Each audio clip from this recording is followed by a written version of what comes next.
Bonjour à tous, ravi de vous retrouver. Vous entendez peut-être du bruit parce que le local dans lequel je suis est extrêmement chaud, donc j'ai mis un peu de ventilateur pour me donner de l'air frais, sinon je dégouline.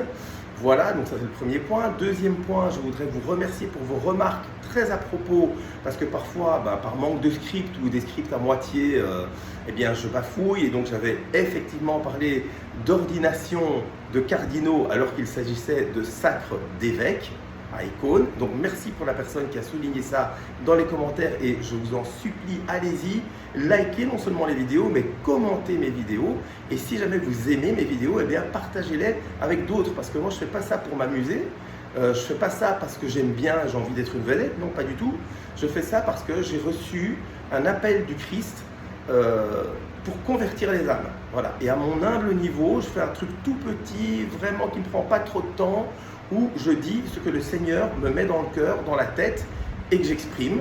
Et voilà. Et pour la conversion des âmes, parce que ce que le Seigneur veut, c'est qu'on soit des lumières dans le monde, tout misérable que nous sommes, et je vais reparler de ma misère à moi, vous dire un petit témoignage dans cette vidéo, mais on doit être la lumière du monde, parce que si nous on ne parle pas, personne ne parlera, et il n'y aura personne qui se convertira et qui sera sauvé.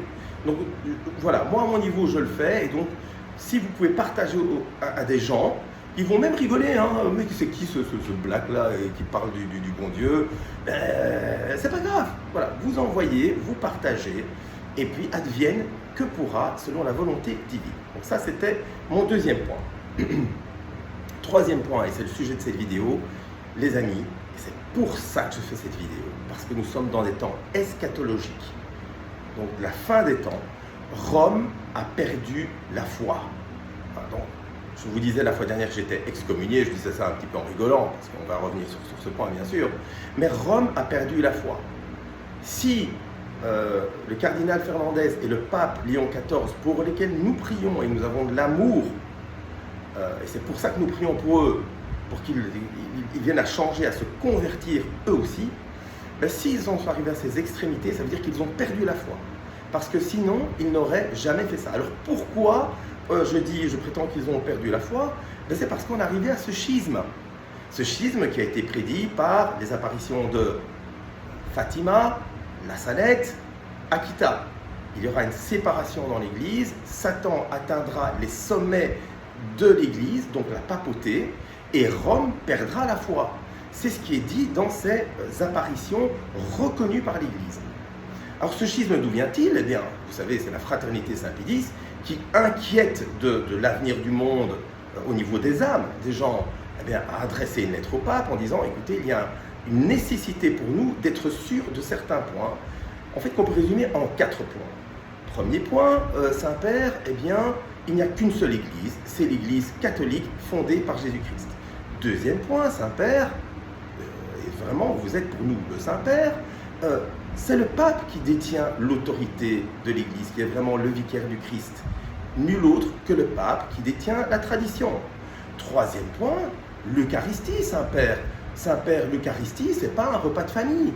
L'Eucharistie, c'est on assiste à chaque messe au saint sacrifice, au sacrifice perpétuel de notre Seigneur Jésus-Christ. On y assiste à chaque messe, avec la transubstantiation, etc. Et quatrième point, Saint-Père, eh bien, c'est la moralité, hein, la moralité, la foi et la moralité dans l'Église catholique. Donc, les 10 commandements, ce qui est écrit, on ne peut pas commettre d'actes contre nature, etc., etc. Voilà, Saint-Père, les 4 points que nous voudrions que vous confirmiez en nous répondant à cette lettre. Qu'a fait le pape? Il n'a pas répondu. Et la fraternité Saint-Pédis, ce qu'elle voulait faire, c'est dire, Saint-Père, si vous confirmez ces points, alors vous n'aurez aucune objection à ce qu'on sacre les nouveaux évêques, parce que c'est justement dans cette lignée de ces 4 points que nous les sacrons, parce qu'eux, ils croient en ces 4 points, très Saint-Père. Et si vous, malheureusement, vous refusez, eh bien alors, ça veut dire que nous avons raison de sacrer 4 nouveaux évêques qui sont complètement dans la ligne de la tradition de l'Église depuis plus de 2000 ans, Saint-Père. Répondez-nous. Et évidemment, pas de réponse. Pourquoi pas de réponse? Parce qu'en fait, le schisme, il n'y a pas de schisme. Vous voyez très bien que la fraternité Saint-Pédis est tout à fait en ligne avec la tradition de 2000 ans d'Église.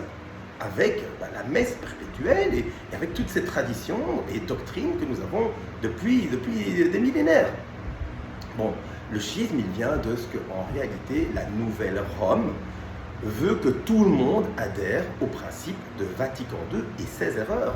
Une des erreurs de Vatican II, mais il y en a plein, hein, mais une des erreurs de Vatican II, c'est il y a une source de sanctification dans chaque religion. Ben non, ça disconvient au premier des 4 points que la fraternité Saint-Pédis relève. Non, il n'y a pas une source de sanctification dans les autres religions, ça n'existe pas. Tout le monde est appelé à devenir catholique dans la lignée de Jésus-Christ. Être catholique, c'est quoi? C'est suivre Jésus-Christ. C'est être dans la lignée de l'Église de Jésus-Christ. C'est rien d'autre que ça. Ben, c'est ce que nous appelons tout le monde à faire. Voilà. C'est une erreur de Vatican II. Eh bien non, il y a un petit reste, dont je fais partie, qui dit non, nous n'adhérons jamais aux idées de Vatican II. Et moi, j'ai été, je vous le répète, éduqué dans Vatican II, et le Seigneur m'a donné la grâce, avec toute ma famille, en tout cas quasi toute ma famille, de découvrir que c'était l'erreur. Et je suis très pragmatique, je reconnais que c'est une erreur. Donc, voilà d'où vient ce schisme. Et ce qui est important, c'est qu'à partir de ce schisme découlent les tribulations annoncées. Alors, quelles sont ces tribulations? D'abord, ce seront des révolutions dans l'Église, d'abord. Hein, les évêques contre les évêques, les cardinaux contre les cardinaux, le frère contre son frère, etc. Des catastrophes naturelles, des tremblements de terre, des signes venus du ciel et tout, des guerres, bien sûr, des révolutions dans la société, etc. Donc nous sommes dans les temps maintenant eschatologiques. Alors ce que je vais vous mettre aussi, c'est 3 vidéos en dessous de cette vidéo qui vont vous éclairer sur ce que je dis. D'abord, il y aura le sermon de l'abbé Lacoste qui décrit très bien pourquoi ce schisme est invalide. Il y aura une vidéo de Anna Maria Taïbi qui voit pourquoi il faut se convertir et où on va si on ne se convertit pas. Et puis je vous mettrai une dernière vidéo d'un gars qui s'appelle Joseph, qui a une chaîne qui s'appelle La Fin des Temps et qui décrit ce qui se passe maintenant et ce pourquoi 2027 pourrait être vraiment l'année des grands événements. Parce que vous savez très bien, en 2027, il y a l'élection présidentielle et je vais revenir sur ce point.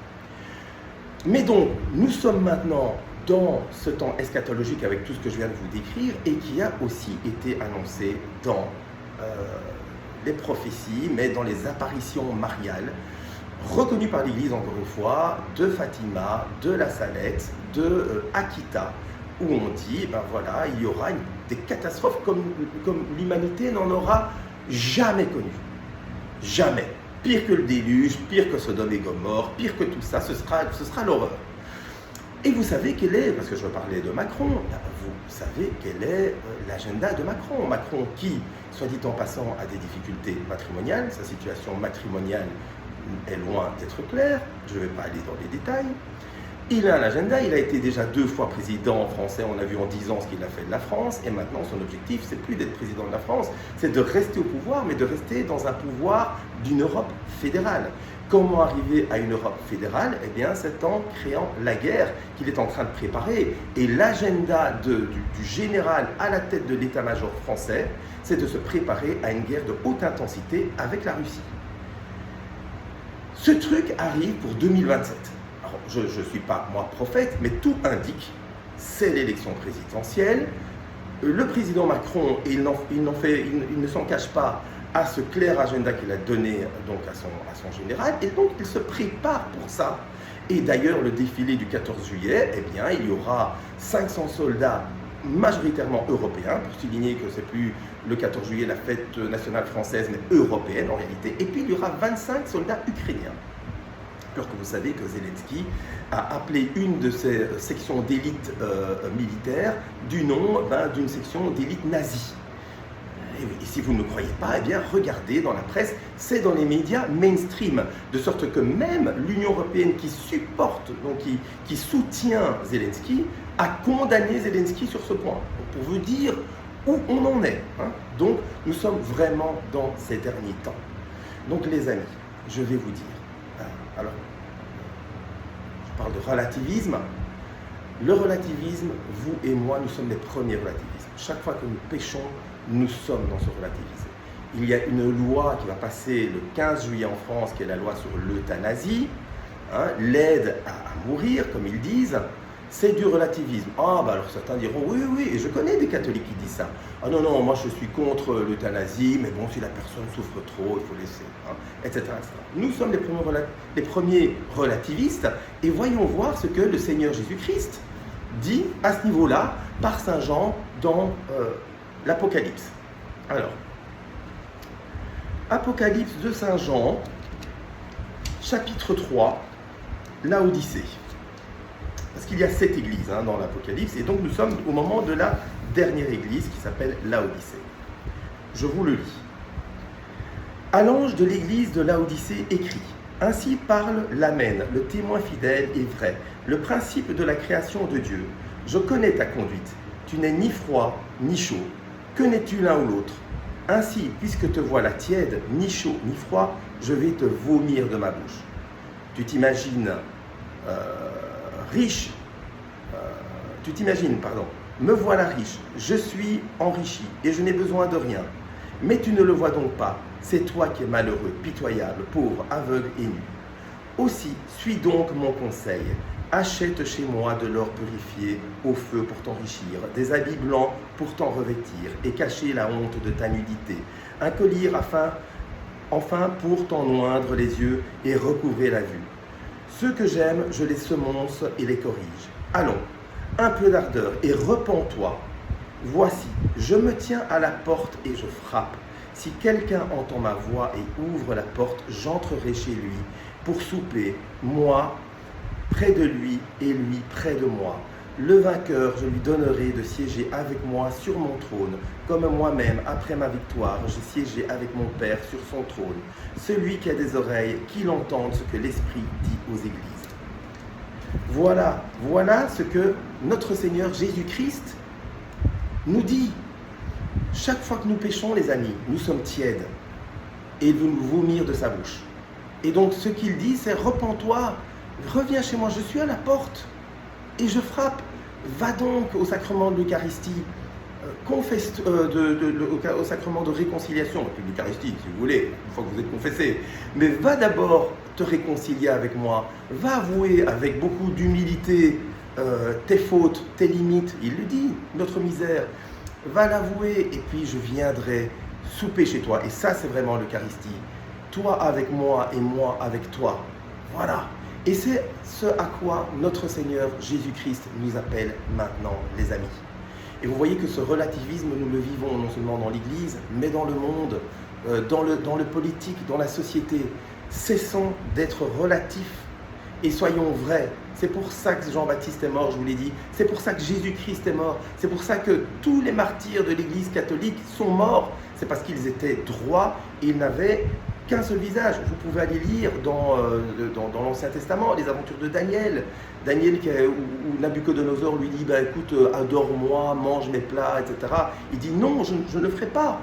Nabuchodonosor le jette au lion, ou le jette dans la fournaise, etc. Eh bien, il s'en sort parce qu'il suit Jésus-Christ. Et les gens qui ne s'en sortent pas, ils meurent martyrs, ils ont une gloire dans le ciel. Puisse Dieu et notre très sainte Vierge Marie nous aider dans notre combat pour le mal, et évidemment Saint Michel. Je prie pour vous, restez vraiment alignés avec le Christ et je vous dis à la semaine prochaine.